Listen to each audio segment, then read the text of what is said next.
Do you guys want to be in a movie? Yes, please. Yeah? Say that again. Do you want to be in a movie?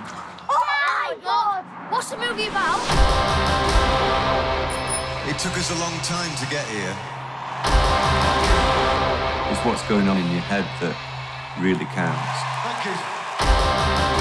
We'll be on stage and we'll be thinking, oh, this is the centre of the universe here. But, you know, there'll be people doing all sorts of things. Some people will be watching the telly. Some people will be going and scoring some drugs. Somebody will probably be giving birth. All these parallel stories are all going on. It makes you think what they say, and I like music that makes you think. When I was young, when I was a kid, I was a big Queen fan. Like, I was really into Freddie Mercury. And I'd seen a lot of Queen documentaries, and they were all incredibly boring. It was just, you know, it's always the standard format, a whole lot of celebrities and music journalists going on about how great Freddie Mercury is, and the band being the centre of the universe. And I think the reason why Pulp hadn't let anyone make a film about them is because they didn't want to make a normal rockumentary either. They had the same kind of allergic reaction to the format that I did. Well, this is our third film together, and I think the thing I love about Florian's stuff is that there's always this kind of existential element driving things. So in this case, it's a film about a famous band, but it's more about the things that they have to deal with that we all have to deal with. Not performing. Yeah, like right now, are you performing, or is this the... Well, I know that you're filming me, so I'm kind of, yeah, performing a bit, I suppose. I'm aware of you. Yeah. I'm aware of you. Yeah. But I don't know, when I'm asleep. I'm not performing then.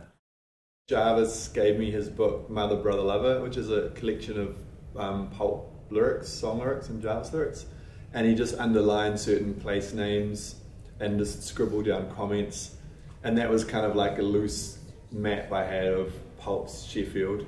But then it was just, you know, meeting people on the street.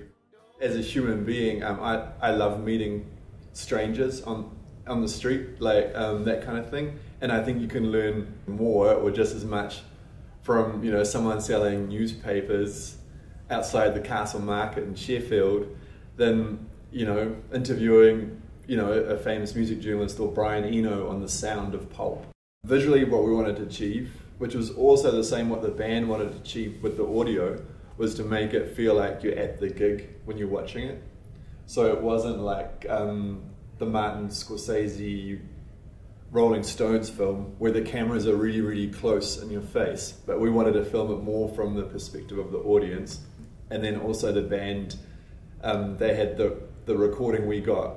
We got the recording of the band through the desk, and then we had like mics in the audience, but they mastered it in London to make it even more like visceral and like feel like you're right at the front, you know, that kind of effect. Yeah, and plenty of crowd shots.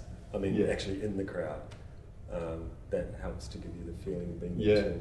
And all of the cameras were roaming and looking for moments that you might be able to see or feel rather than that sort of standard coverage of capturing this really solid kind of main shots that like TV footage, I guess. And I think the band really appreciated it. Like Jarvis especially said he wasn't even aware of the cameras. And normally when you play those big concerts, he talked about like you see the crane camera, and then you start to just like perform to the crane. But the great thing is that nothing's going on at all. You get to lose yourself a bit.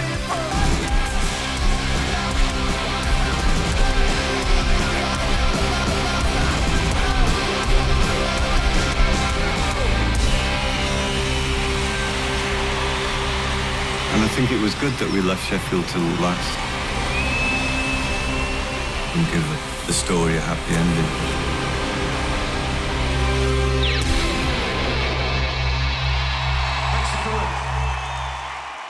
You ever go to concerts, Cop? Yeah, it's not funny. We're too old for that kind of game.